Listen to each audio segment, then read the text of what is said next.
And for more information on that, you can find that on my website, which is apositivelight.com.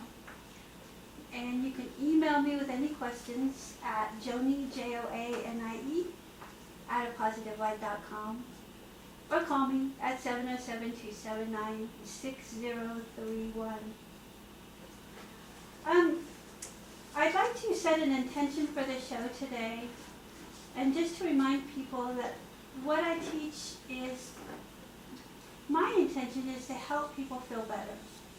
And I'd like to help you find your home, the one that already lives within you, which is what Thich Nhat Hanh often reminds us, that we have a home in every step. And to come back to that is very important, to get back to ourselves. Today we're lucky enough to have on the show Norb Yates. Thank you for being here, Norb. It is my pleasure. Norb and his wife Helen Turley hold classes here excuse me, in Lakeport. And why don't you tell us a little bit about the classes that you hold, or yourself? How long have you been here? A little bit of history, Norb. Tell us a little bit about yourself. Be my pleasure. We teach every Monday night, and we teach a 2-hour class. And it varies quite a bit by subject matter, and we usually do like 5 to 9 series once every week. And we started off with the idea of teaching the 4 agreements of Don Miguel Ruiz, and this was before he had written the 5th agreement. Now we teach the 5 agreements. And we also use the Enneagram of personality types as the basis for much of our teachings, because it does such an excellent job of describing the internal motivation versus just the attributes that get displayed. So we use those as kind of a core behind other teachings. Like, one of the things coming up is an Enneagram class, but we just finished a class that was more related to living the law of attraction, to understanding it and being able to actually apply it in your life. So that's kind of the background. I actually came to Lake County about 10 years ago. I had met Helen, and we were both making big changes in our life, and so at one time she had invited me to just come for a visit. So I came, and we were friends at that point. But when I came for a visit, I stayed. And it just worked out in a really beautiful way because of the absolute compatibility that we both have with really growing ourselves and other people around us. And I can tell that, seeing you and Helen together, you're definitely matched, well matched. We are. She's a lovely woman, and I'm really happy that you're holding the classes together. I have a question about what you just mentioned. Now, you're talking about the Enneagram, and it sounds like you try to do that first to determine personality types before you discuss the 4 agreements? No. If we give a 4 agreements class, or even the class that we did, like I mentioned, on living the idea of the law of attraction, we work it in. And in working it in, I'm okay to interview anybody in the class free. I mean, it gives them a benefit, and it actually gives us a benefit too, because we know our audience better that way. And the gift of the Enneagram is it looks at the internal motivation. Okay. And that internal motivation is the core driver for all of us.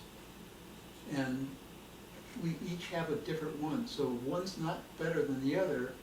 One particular personality type, and Helen, my partner, is a 3.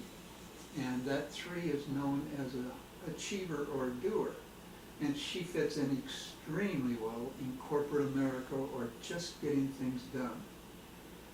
So we get a chance to see how that's driven. She also acknowledges that in the past she's had trouble just calming down Just not just more in the sense of being, but always wanting to be out there doing something. And even today, she says, I still have that urge. So knowing that internal motivation, especially for yourself, is a powerful, powerful tool for change. I would imagine, yeah. It's a great way of understanding yourself. It is. Now, see, I've taken that particular test. Yes? And depending on the day I take it, I get two different answers. Mm-hmm. So I think it's mood. If I'm feeling more inspired one day, I might get a 3. On another day, I tend to get more of a 9. So, and I've also come up with other numbers too, depending on my moods. But those are the two I generally come up with, and 9 seems to be pretty consistent for me. Now, I learn a lot about myself with that, and it helps me to grow and identify my areas I may need to grow in, things I need to work on. And the 4 agreements obviously helps a great deal too. Can you tell our audience a little bit more about the 4 agreements in case they haven't read the book? Sure. First, let me give you a little bit of an idea of my background. For 6 years, I would fly someplace or drive someplace, usually to Southern California or Las Vegas, and I would take classes from Don Miguel Ruiz. And class would start on Friday night, and then end on Sunday at noon. And during that time, we were learning about what Miguel called Toltec wisdom.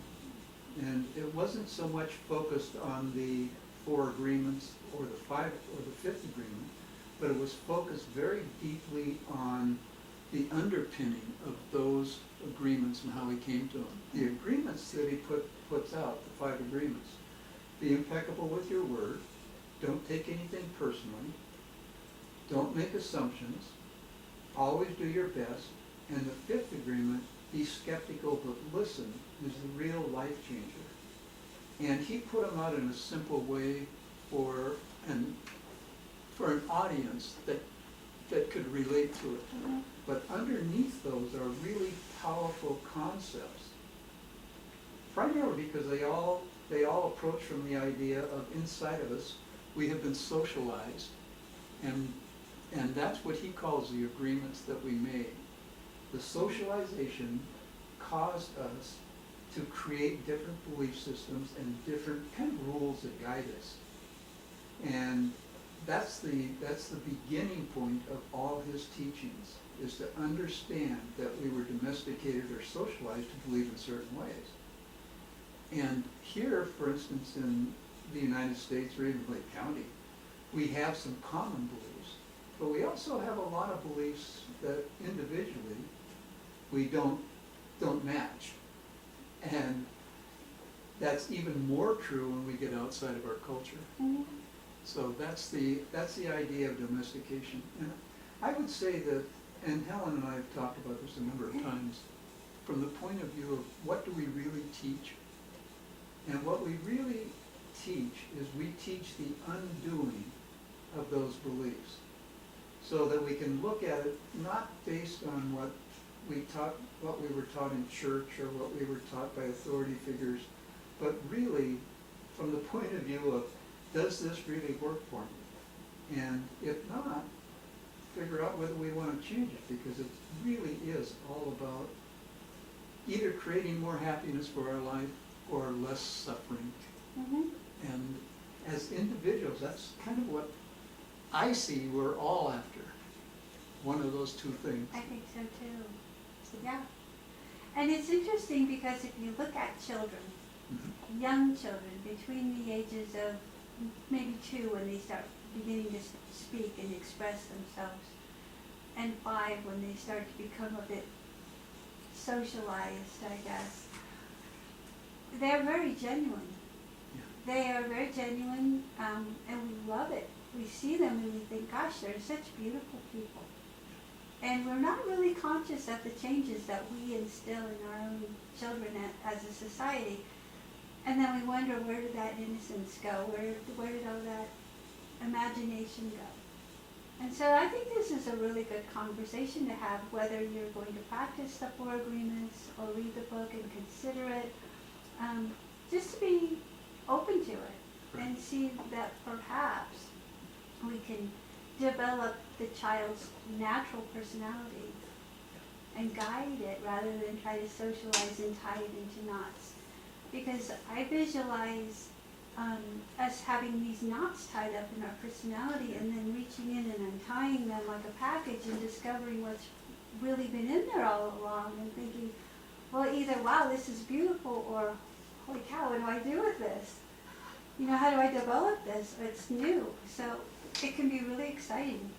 It can be really exciting and a whole new discovery. And also scary, Very scary. because we're looking at things that we haven't looked at before, and sometimes we come up against that part in us that we have pretty much held sacred, and yet we find out that's not what is working for us in the moment.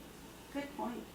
So, how does that idea of socialization and letting go of our socialization fit into what you teach?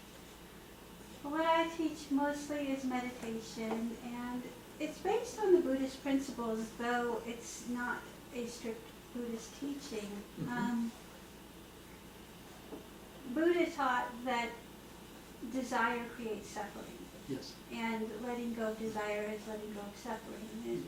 That's a very simple way of putting a very long explanation, but when we learn to meditate and we learn to let go of thought, we're learning to not only let go of intrusive thoughts, but we're also learning to let go of societal thoughts that we've been taught to hold on to.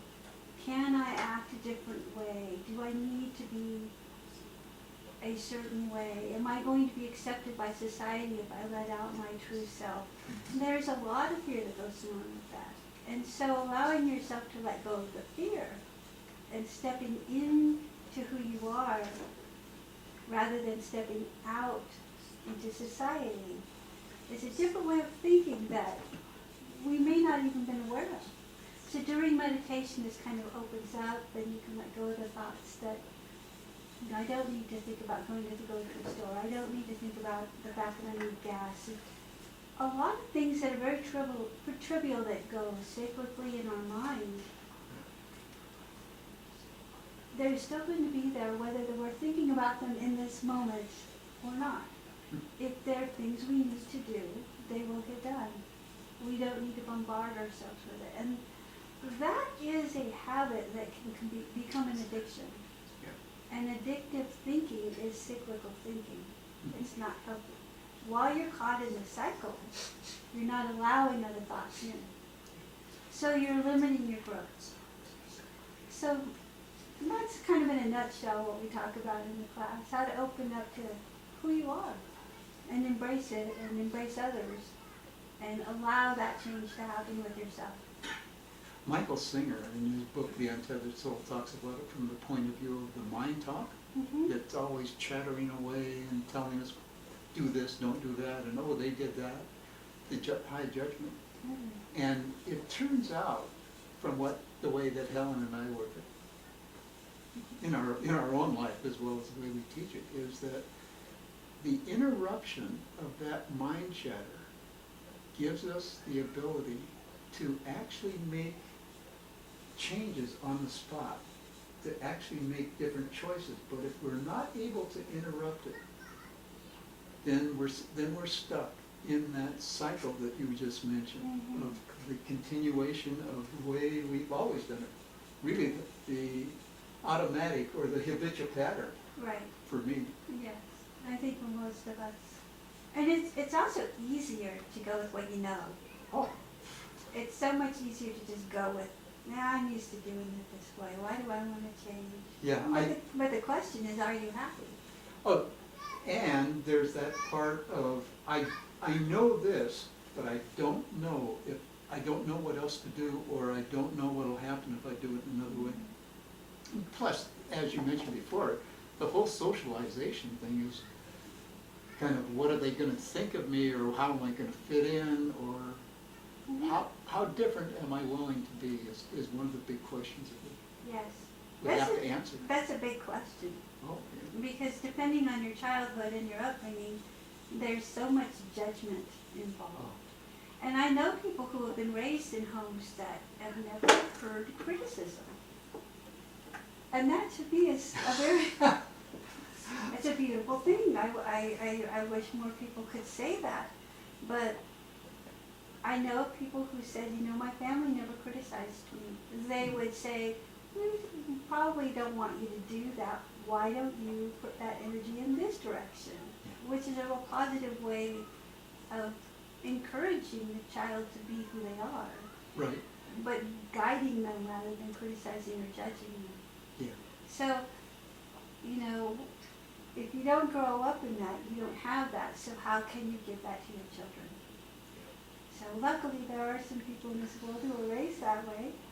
Well, And we get older, we realize that of course ourselves that there are right and wrong ways of doing things, there are better ways of doing things. and those people that do it differently are breaking the cycle. Mm-hmm. And I'm kind of on the idea of what will really change the world is changing the youth, changing how we relate to them and honor them, and also being exemplars for them, being the examples as opposed to, my examples weren't that good, but somehow it still works. Mm-hmm. But you're looking at them now as a grown adult with a mature view, and you know that there are options, and you have different options. You can change things. I look at it in where I'm at right now in my life is I can share what I've learned while I practice it myself. And of course I will always learn every day. But I also have grandchildren, and to have grandchildren you see so much that you've done, could have done differently Yes. in the past with your children. And luckily my son is raising his children in a really beautiful way. He and his wife are beautiful parents, and I support them in the way they're raising their children. And I enhance that as much as I can as a grandparent. It's really lovely to look at your grandchildren. And I think grandparents have a different relationship with their children, I certainly with do. their grandchildren than their children do. So it's a unique path. I feel there's a lot of responsibility in being a grandparent because you're bringing such knowledge into their lives and a different viewpoint. Mhm. So I'm excited about being a grandparent, but I encourage more and more grandparents to become more involved in their grandchildren's lives. It's very enriching. They get so much out of it. They learn so much from their grandparents. That unconditional love is always there in their family. But it's a little easier when you're not worried about work and paying the bills and all the stresses that young people have on them. And they need, well, I say they need, to have someone in your life that really accepts you without conditions, can love you without conditions. That is such a gift. It really is. And for the child as well as for the person who is being themselves and presenting themselves to the child without trying to present, Mhm. but just being themselves. That is powerful. It is. And I think in society, we tend to get to a certain age, and it's usually about midlife, where we realize we need to start learning a little bit different ways of handling things, different ways of reacting to things. And that's usually when we're around grandparent age. Yeah, we can kind of bring that to our grandchildren in that generation. Mm-hmm. But I know that I was so caught up when I was younger in getting the job done, bringing home money, paying the bills, all the pressures, that I didn't really have time to look at life for what it was. Right. And that we're given a gift of life, and there's so many sections of it, and we give that away during our lifetime, and we come to a point where there's only so many left. And we get real stingy with those, and how much we want to divvy those out. they become very precious. So from my point of view, I'm going to try to become the best person I can be so that I can help others be happy and hopefully be the best people they can be and spread the word to another person and another person. Isn't that the theory? I think it is. Basically, I look at it, the better, the cleaner I can become. And by cleaner, I'm really referring to giving up things that don't work. The more I have that, the more I not only value myself, but I'm expressing that in life. Without making that be a deliberate intention, it's going to come out because we're always expressing ourselves in life. So, yeah, It's also a responsibility too, as a teacher, to, I don't know about you, but I think we often teach what we need to learn. I do. We talked about that a little bit. I agree. And teaching kind of keeps me in check. Kind of makes me look at my own stuff before I start telling someone else, well, you might want to do this or maybe try that. So before I do that, I really look and see, where am I coming from? Is this coming from my heart, first of all? And if it's coming from my heart, then I trust it. Yeah. And speaking of coming from your heart, you were mentioning to me that you were doing dowsing. I do. And kinesiology. Can you explain a little bit about that and how that works for you? Sure. I'd heard of the pendulum, which is a form of dowsing, and I had to change some lifestyle because I had a blocked artery and needed an operation, so I got that and took care of it. But Good. I had to change some eating style, and so I went to a nutritionist who used the pendulum in order to test and to find out different things that were really good for me and some of the things that weren't so good for me. So at the same time, I was reading David Hawkins, and David Hawkins wrote a book called Power versus Force, and in there he talks about levels of consciousness and finding truth through the ideas of kinesiology, which is straight muscle testing. Now, he teaches more the arm strength. I use it in a O-ring finger, so that works well for me, but it took me a long time to get there and trust it. Well, the nutritionist would tell me, okay, you can have this kind of peanut butter, but not this kind, type thing. Okay. I mean, it was simple things like that, in terms of this is good for this is good for your body and this is not. And so I started using the kinesiology testing of the muscle testing in order to verify what she was saying. And it took me about 3 years before I trusted it. And I would get enough hits that it actually, I could go in a couple times to the nutritionist and say, you told me that this would be good, but this one seems to be better, and then she would verify it. So I trusted her pendulum, but I also was learning at the same time to trust myself. Right. So I use it for a lot of guidance in my life. Like I used it to say, should I be on Joni's show? And it said yes. I also, when I had my own radio show at KPFZ, I used it there to see who could come on the show or should come on the show or who I wanted on the show. Right. And if I got a negative hit on it, I just didn't, I don't reach out anymore for it. So it's a big guide. Yeah, it sounds like very powerful and simple. It Once is. you come in tune with it. It's simple now, but sometimes standing in the grocery store saying, do I really want that? Or, okay, there's a certain phrasing that takes place that helped me. And the phrasing goes along the idea of, for the highest good of all, I would do that. So I make it a statement.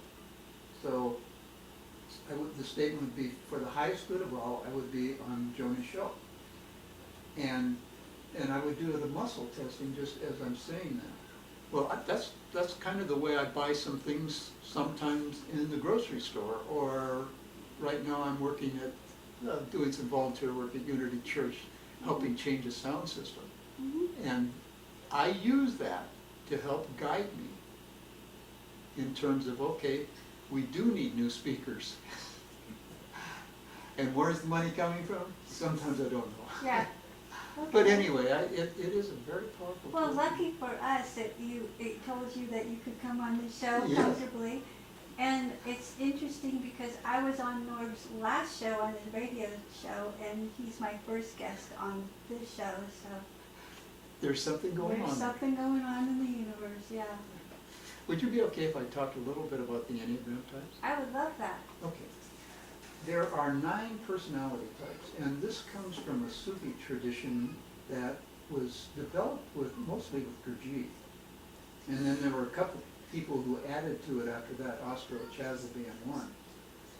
So the 9 different personality types are the reformer is the first one. And the reformer is a person who wants to change things in a positive way, always making things better. And then the second one is called a giver or a helper, and what they do is they're there to support others. And they make a connection to others, and that's where they get their energy back from. The third one, which I mentioned a little bit earlier, Helen, and you mentioned that you sometimes come up with that. That's the doer. They're the achiever, and they're restless if they're not doing. And the surprising thing about them is once they do something, then they're looking for the next thing to do, because they can't rest on the accolades from the doing. And they're very competent, successful people and gifted with understanding how to make things happen, usually through people, usually in a team setting, but mostly leaders of the team. The fourth one, Helen Palmer, and she's the one that I took my training from to be certified as an Enneagram teacher. Helen Palmer uses the term tragic romantic, and that's the fourth one. And what that refers to is people who value feelings over everything else. And what they want to avoid is the mundane feelings. They're okay with high feelings, and they're okay with suffering in terms of the valuing them, even though they might not like the suffering. But that's the place they want to play, highs and lows, but not in between. Okay. And a strong need to have something special. Now the fifth one, which I am, is called an observer or an analyst, and we're pretty detached from a lot of things. We are the kind of folks that want to analyze things and very much value knowledge. So a big part of my life, I was tenacious about finding out information. Now, I still have the talent for it, but along the lines in working with the 5 agreements and really working with the idea of not believing my own belief system, I finally gave up the idea that knowledge was special, that knowledge would give me something, would make me whole and complete. Okay. The sixth one is called the loyal skeptic. And the loyal skeptic is the one that can take both sides of an argument. So if I say, red, we should paint that door red. If you were a loyal skeptic, you could look at the door and say, I don't think so. Or you could look at the door and say, red sounds pretty good. But then if I said it should be black, you could go exactly the opposite way. So able to see what's wrong with both sides, or able to see what's right with both sides. And they are extremely good at sensing where things might go wrong.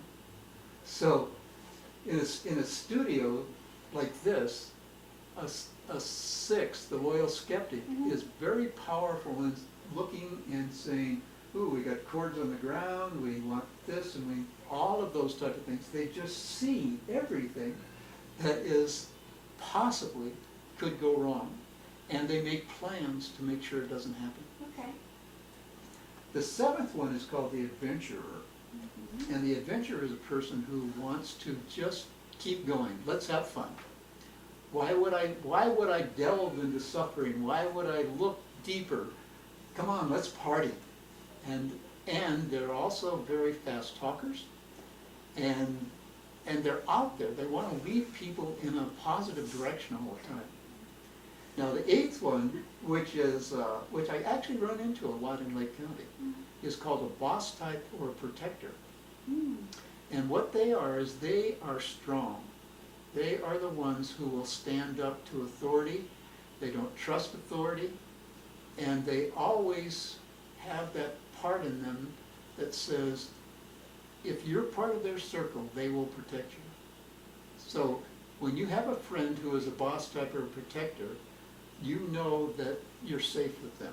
Okay. If they're not your friend, you know that there's danger. Oh, all right. And the last one is a mediator.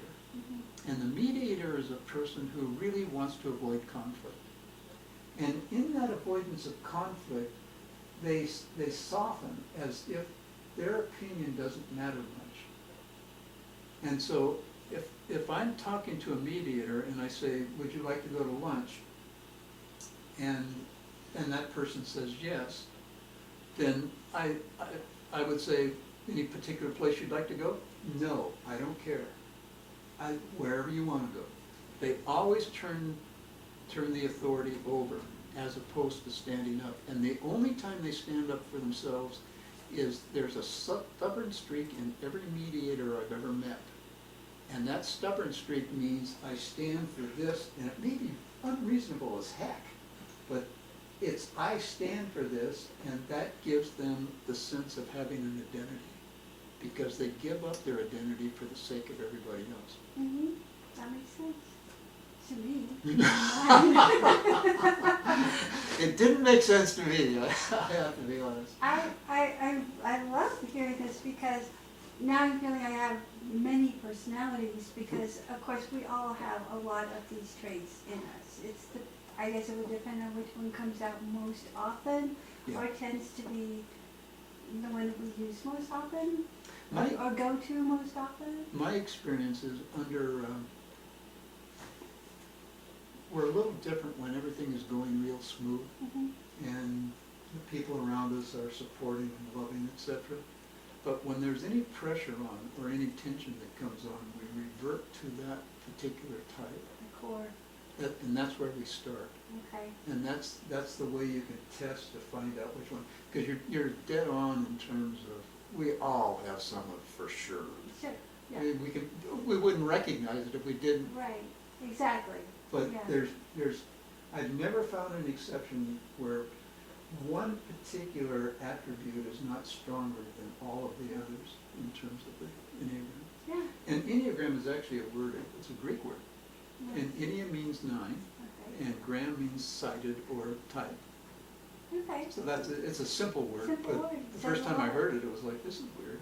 Yeah, it's a difficult word to say. I read it and I thought, okay, that's not what it's not Enneagram. Sometimes it's pronounced Enneagram Okay. by some intellects that I Greeks. know. By Greek-speaking people. Yeah. All right, well, thank you, Norm. I think we're going to take a couple of minutes and take a break. Listen to some of Sam Houston's beautiful music, and we'll be back in a few minutes with more of Norm Yates. Thank you. Thank you.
lucky enough to have him join us today. Welcome back, Norm. Thank you. Still a pleasure to be here. I'm glad you're enjoying it. We're loving having you here. Would you mind giving the audience your contact number? I forgot Sure. to do that earlier, and it's important. It's area code 707-262-1721 is a phone number. Okay. And you can also find me on the web at Toltecs. That's TWO Toltecs.com. And I'll warn you up front, the site is a little updated, so I'm in the process Okay, of updating it, but it has current information too. good. So the other thing I would say is the email address is nyates, N-Y-A-T-E-S, @mchsi.com. Great. So that's the basic contact. And we do get calls occasionally that say, okay, tell me about what we're talking about with the Enneagram, or do I have an interest Great. type thing. Okay, well, that's terrific. And also know that if you didn't get that, my contact number will be up on the screen, and you can contact me, and I have his information, and I can pass that on to you as well. Thank you. So why don't you tell us a little bit more about the Enneagrams? And Sure. On the 23rd, we are doing, I wouldn't call it an advanced class, but it's one that doesn't pay attention as an individual down to trying to discover type. Because the first goal for almost all individuals when they are introduced to the Enneagram is, what type am I? But this takes it from the point of view of, for people who have some idea of what type they are, and what we're looking at is we're looking at comparisons. So we're looking at how, for instance, an achiever and an observer might be alike. okay, And we're also looking at where they're different. okay, And so we're going to be using videos as well as individual interviews, and maybe some YouTube stuff, because YouTube has a lot out there for it.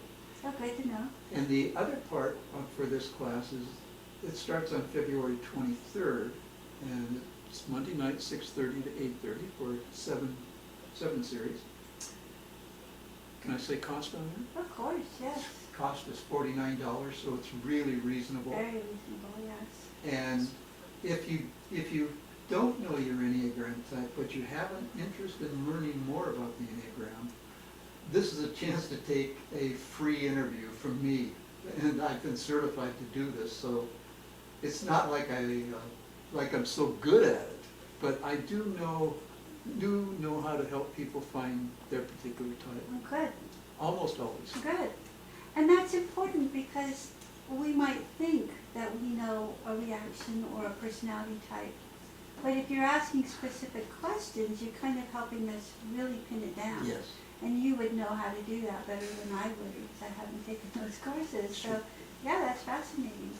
One of the things that happened to me is when I learned the Enneagram Mhm. and I started the certification process, there was a requirement that we pay attention to other people and see what we could pick up, because it's everything from mannerisms to body types to the language that is being used.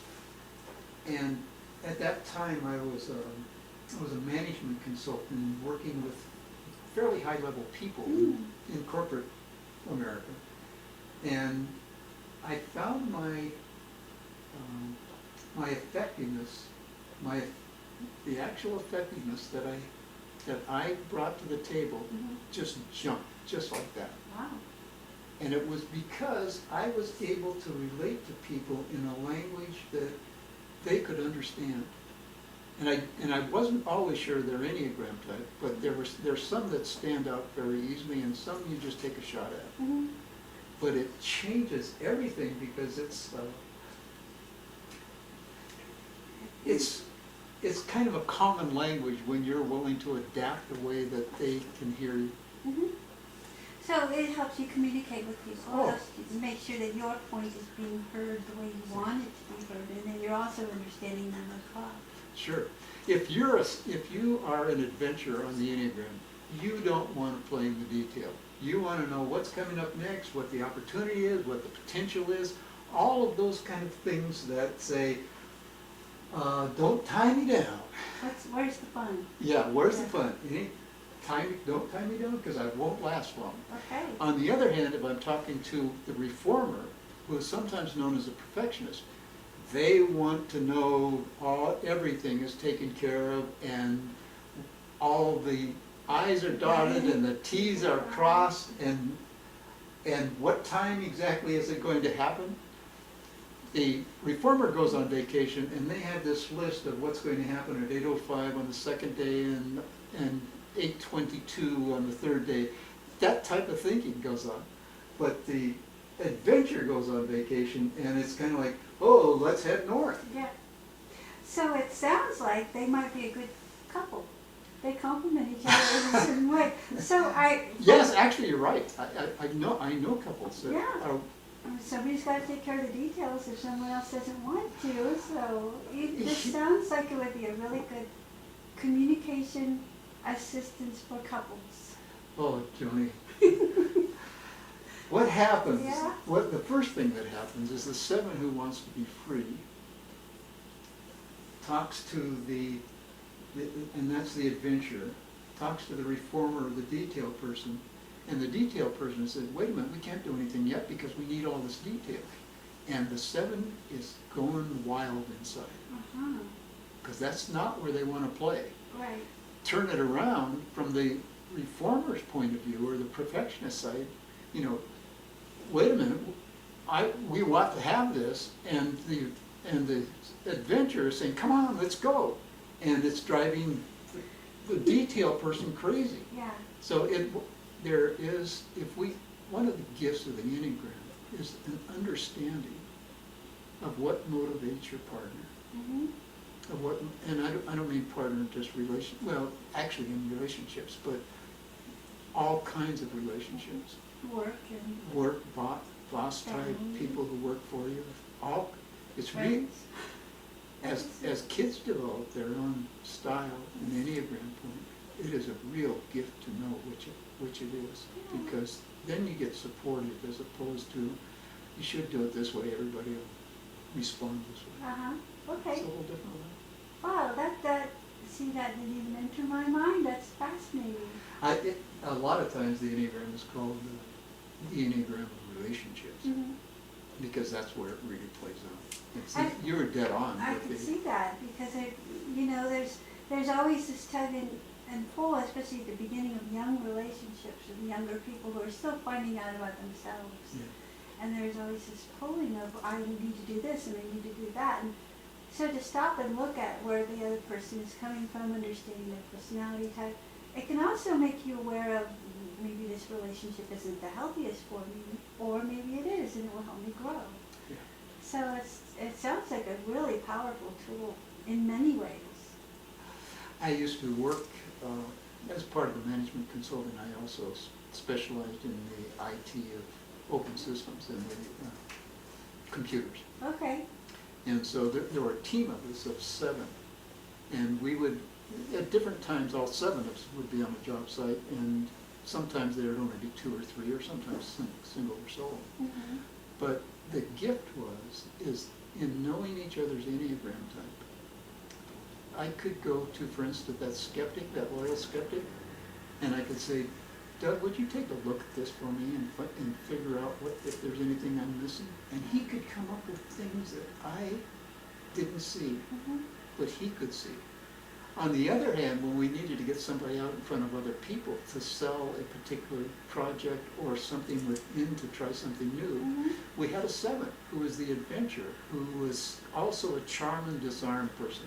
They're also known as charm and disarm. And he could respond to an audience and move and motivate an audience and make things happen that way. Wow. So knowing our individual talents and knowing the talents of other people around us was just a very powerful way to operate. It sounds like it. It was. Playing to people's strengths and Oh, and it was fun. yeah. It was just plain fun. Yeah, it sounds like it. So when is this class again? When does it begin? Remind Starts us? February 23rd. Okay, And if you'd like, just call 262-1721, and it does require pre-registration. We don't always require pre-registration, but we've recently changed the room that we train in. We bought the property next door, oh, good, and You're so mentioning. we have a limited size. okay, what is the number, have it, 10 people? Right now, it's 12, Mm-hmm, okay, plus Helen.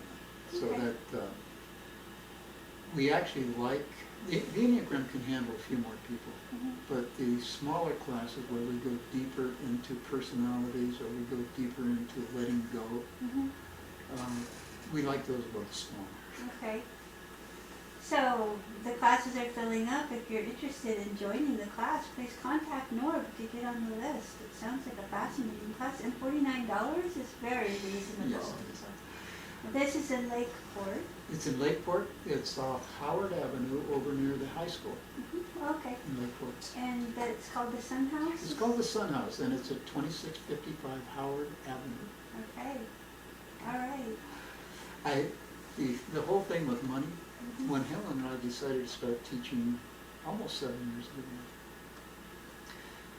we had to make a decision up front. Is this going to be about even breaking even? Yeah. And